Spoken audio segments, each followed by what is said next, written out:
The Adventure of the Naval Treaty.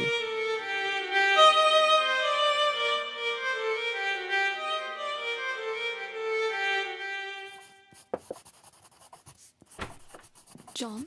Mary, come in. I have no scheduled patients for the entire day. You've been in here all morning. I assumed you'd been seeing patients. No, I had a report to write up. Oh, I should have known. You would not be satisfied until your latest adventure with Mr. Holmes was fully chronicled and ready for publication. Fully chronicled, yes, but not for publication. No, I fear that the adventure of the second stay deals with interests of such importance and implicates so many of the first families in the kingdom that the new century will have come before the story can be safely told. Oh, pity. But safety and security first. Oh, the post came just a moment ago. There are several letters addressed to you.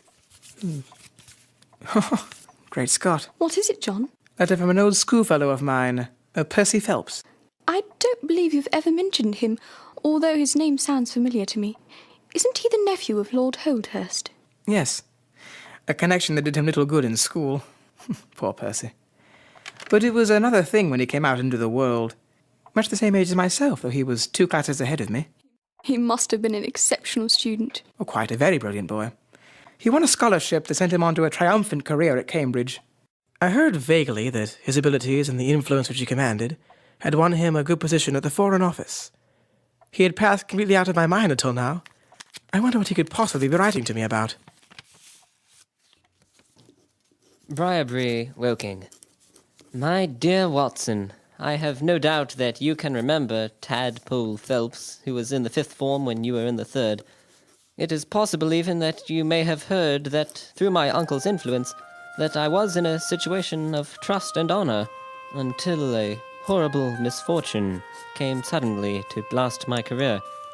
There is no use writing the details of that dreadful affair. In the event of your acceding to my request, it is probable that I shall narrate them to you.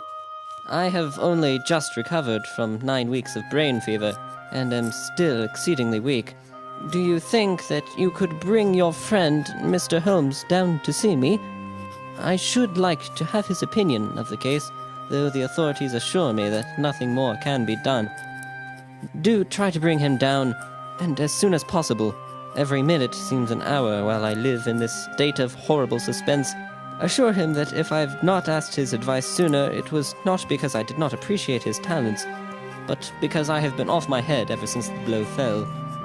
Now I am clear again, though I dare not think of it too much for fear of a relapse. I am still so weak that I have to write as you see by dictating. Do try to bring him. Your old schoolfellow, Percy Phelps. Poor old chap. Of course I must do all I can to help him. Holmes will be just as eager to help him as Percy will be to receive it. Yes, not a moment must be lost in laying the matter before him. Right. So word to my assistant. He can manage my practice while I'm away.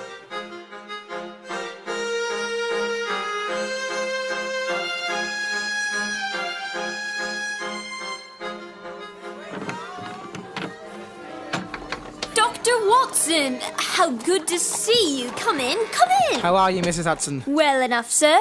How is Mrs. Watson? Oh, quite well. She sends her compliments. Is Holmes in?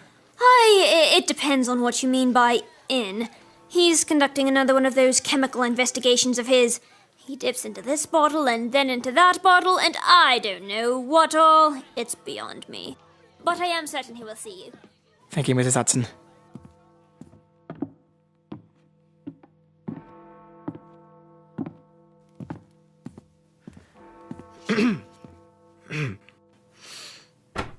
Morning, Holmes. Watson, you come at a crisis. If this litmus paper remains blue, all is well. If it turns red, it means a man's alive.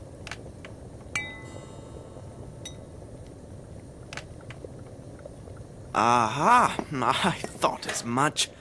I will be at your service in 1 instant, Watson. I have several telegrams to dispatch. A very commonplace little murder. You've got something better, I fancy. You are the stormy petrel of crime, Watson? Yes, Mr. Holmes. Ah, Mrs. Hudson, I have several telegrams that need to be sent immediately. Of course, sir. I'll send Peter out directly. Now, Watson, What is it? A letter I received from an old schoolfellow of mine, Percy Phelps. Let's have a look at it.